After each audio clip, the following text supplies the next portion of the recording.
Yeah, so I've loved aviation and flying since I was a kid. Traveling places as a kid, you know, on an airliner, you sit on the window seat, looking out the window, the guys on the ramp. You know, I wanted to do that for a little while, which I did for about 4 years, but I've always wanted to be able to fly. And I wanted to do it as a hobby. I didn't want to make it as a career, but it's always been a huge passion of mine.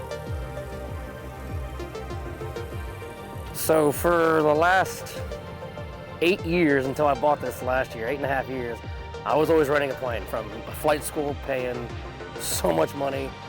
And the other aspect was having ease of access to a plane. You know, if I want to take my plane and go somewhere, I'm not having to pay a lot of money. If I want to go to the beach for the weekend, I can do it. I just take it and go. During 2020, during COVID, we went and got to do landings at Dulles Airport, and I also went back on Mother's Day of 2020, and we did 10 landings that day. And they actually, I had it planned out a little bit, but I had them say Happy Mother's Day to my mother on the radio, sitting next to me with the headset on. November 23 uniform.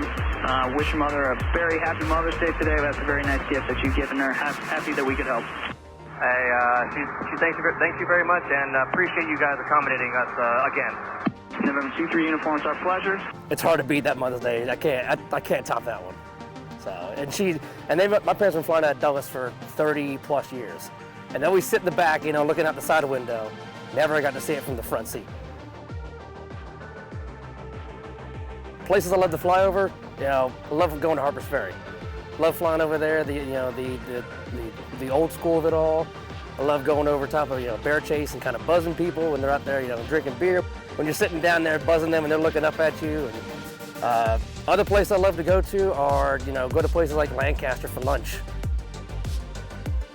Lancaster's got a cool place during the summertime. You sit outside at the restaurant, you can watch planes going by and whatnot. For new pilots coming up, it's have patience, because sometimes it could be overwhelming in the beginning, and it could be, you're just like, oh, I'm not getting it, or my landings suck, or I'm just not doing it. Give it time. It's like anything, practice makes perfect. And even 10 years I've been flying, my landings aren't at all like beautiful. I still, you know, throw it into the ground and whatnot. It happens. Owning an airplane, the biggest issue has been maintenance, and maintenance costs, downtime. This day and age, trying to get parts in a timely manner, and maintenance has been the heaviest burden. But it's been good for the last few weeks. So the next trip I have coming up in a few weeks is I'm doing a Pilots and Paws flight. Go pick up a couple dogs out of a kill shelter and bring them up north to a rescue to get adopted. What I want to do is obviously get it all painted white, but I want to do like a gray swoosh down the side of it. So that's what I would like to do, but we'll see. We'll see what the design team comes up with.